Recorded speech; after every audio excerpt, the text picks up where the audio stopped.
memuji Allah Subhanahu wa taala atas segala limpahan nikmat, hidayah dan inayahnya kepada kita sekalian.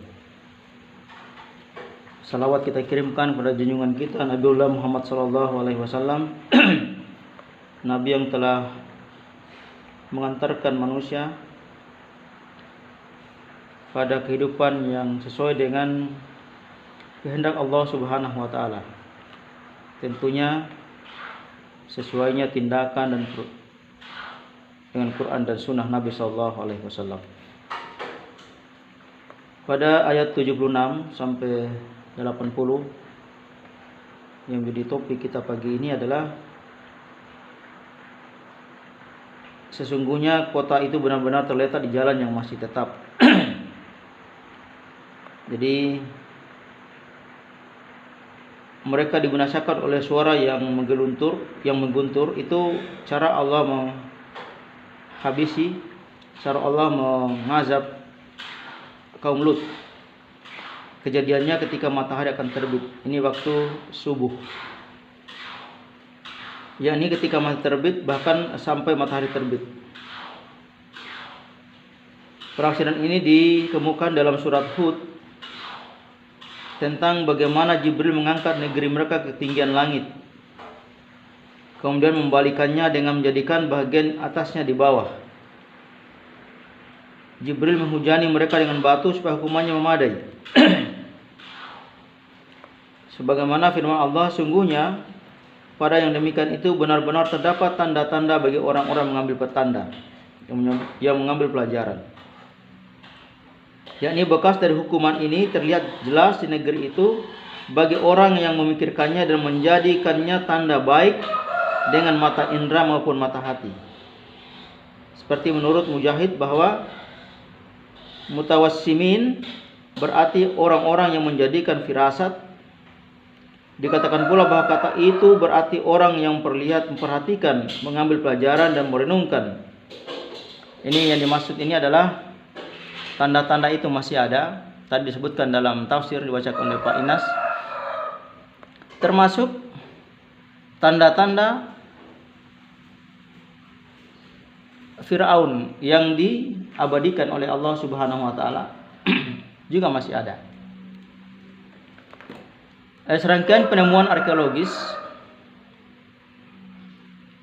dan percobaan ilmiah menyimpulkan, ini dari kalangan muslim dan muslim yang mengadakan penelitian di wilayah Yordan.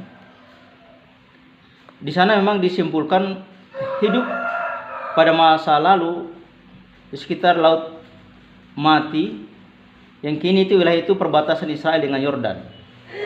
Karena memang Nabi Lut ini diutus bersama dengan Nabi Ibrahim alaihissalam. Nabi Ibrahim berada di wilayah Palestina dan Mekah, sementara Nabi Lut berada di sekitar Laut Mati ini, di perbatasan antara Israel dengan Yordan. Maka malaikat itu pun datang kepada Nabi Ibrahim untuk menyampaikan berita gembira tentang akan lahirnya seorang anak.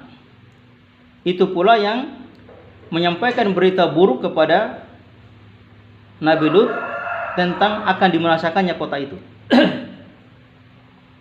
Sebagaimana kita pahami bahwa kehancuran umat Nabi Lut di kota Sodom dikenal dengan disebabkan oleh karena kemarin kita sudah sampaikan persinahan, homoseksual, lesbian yang merajalela menjadi memang tabiat mereka. Ini tabiat mereka. Sehingga juga disebutkan bahwa tadi dibacakan ada orang yang mengatakan bahwa bencana itu tidak ada hubungannya dengan dosa yang dilakukan. Padahal Allah Subhanahu wa taala dalam Al-Qur'an menyampaikan dalam surah Araf misalnya, a'udzubillahi minasyaitonirrajim. Walau anna ahlal qura amanu wattaqau lafatahna 'alaihim barakatim minas sama'i wal ardh. Walakin kadzdzabu fa akhadnahum bima kanu yaksibun. Jikalau atau sekiranya penduduk suatu negeri beriman dan bertakwa, walau anna ahlal qura amanu wattaqau, la fatahna alaihim barakatim minas sama'i wal ardh. Pasti. Nih, kalau Allah yang menjanji itu pasti. Apa janji Allah? Kami akan melimpahkan kepada mereka berkah. Dari mana? Dari langit dan bumi. Barakatim minas sama'i wal ardh. Walakin kadzabu. Tetapi ketika mereka mendustakan, kazab, tidak menganggap ini karunia Allah Subhanahu wa taala, terjadi dengan begitu saja. Ya, karena fenomena alam, hujan turun karena memang karena musim hujan, panas memang karena musim kemarau. Maka apa kata Allah Subhanahu wa taala? Ketika kalian mendustakan, fahadnahum bima kanu yaksibun, maka kami siksa mereka disebabkan perbuatannya. Jadi Allah menyiksa hamba ini bukan karena memang fenomena alam. Tidak terjadi sesuatu kecuali karena keingkaran manusia, karena tidak takwanya manusia, tidak berimannya manusia, tidak yakinnya manusia terhadap Allah sebagai pencipta, Allah sebagai pengatur segala-galanya. Karena tauhid rububiyahnya rusak. Ini, dan tidak dalam satu ayat, banyak ayat disebutkan. Di dalam surah Ibrahim ayat 7 juga disampaikan oleh Allah Subhanahu wa taala. Jika engkau bersyukur atas nikmatku, maka akan kutambahkan nikmat itu. Wa in tadzanu rabbukum la in syakartum la azidannakum wa la in kafartum inna adzabi lasyadid. Ketika kufur, tunggu, azabku amatlah pedih, kata Allah Subhanahu wa taala. Dalam surah Ar-Rum juga disebutkan, "Dhaharal fasadu fil barri wal bahri bima kasabat aydin nas liyudhiqu ba'dahum ba'dalladzi 'amilu la'allahum yarji'un." Telah nampak kerusakan, kehancuran, atau Allah memperlihatkan kehancuran, bencananya di darat itu gempa bumi, di laut, disebabkan di laut itu apa? Tsunami. Hilangnya tangkapan para nelayan kita. Karena banyak orang yang tidak bertanggung jawab menangkap ikan. Dengan pukat harimau lah, merusak terumbu karang sehingga tempat ikan itu hilang. Ikan lari ke tempat lain yang ada tempat tinggalnya. Hancur darat dan laut disebabkan karena siapa? Karena tangan manusia. Supaya Allah merasakan kepada mereka sebagian dari akibat perbuatan mereka. Jadi sebetulnya tidak ada dari manusia. Manusia mengundang masalah, mengundang bencana. Untuk apa kata Allah? Agar mereka kembali ke jalan yang benar. Harapan Allah agar manusia ini sadar, kembali ke jalan yang benar. Hubungannya juga dalam surah Asy-Syura ayat 30. Wa ma asabakum min musibatin fabima kasabat aydikum wa ya'fu an katsir. Apa saja musibah menimpa kamu, kata Allah, adalah disebabkan oleh perbuatan tanganmu sendiri. Dan Allah memaafkan sebagian besar dari kesalahanmu.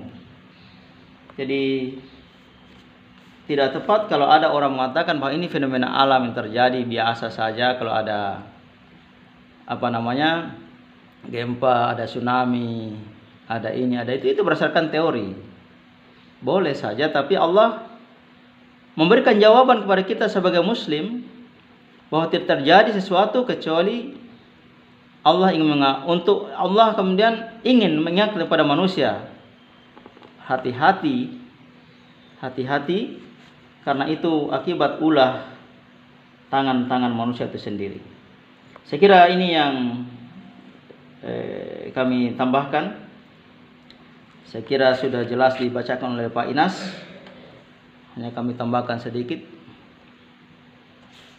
tentang pendapatnya para sebagian ilmuwan, bukan ilmuwan muslim, mengatakan bahwa kejadian-kejadian alam termasuk peristiwa menimpa negeri Nabi Lut itu adalah bagian dari fenomena alam biasa, tidak ada hubungannya dengan keingkaran manusia di zamannya. Padahal Allah mengatakan itu ada hubungannya, dan Allah tidak menurunkan bencana kecuali karena orang-orang tinggal di dalamnya yang menikmati kehidupan di sana tidak beriman dan tidak bertakwa kepada Allah Subhanahu wa taala. Sekira ini Pak Doen yang kami bisa sampaikan. Didiskusikan lagi teman-teman yang lain. Siapa tahu ada teman yang ingin menyampaikan pendapat-pendapatnya. Bersama kembali standby.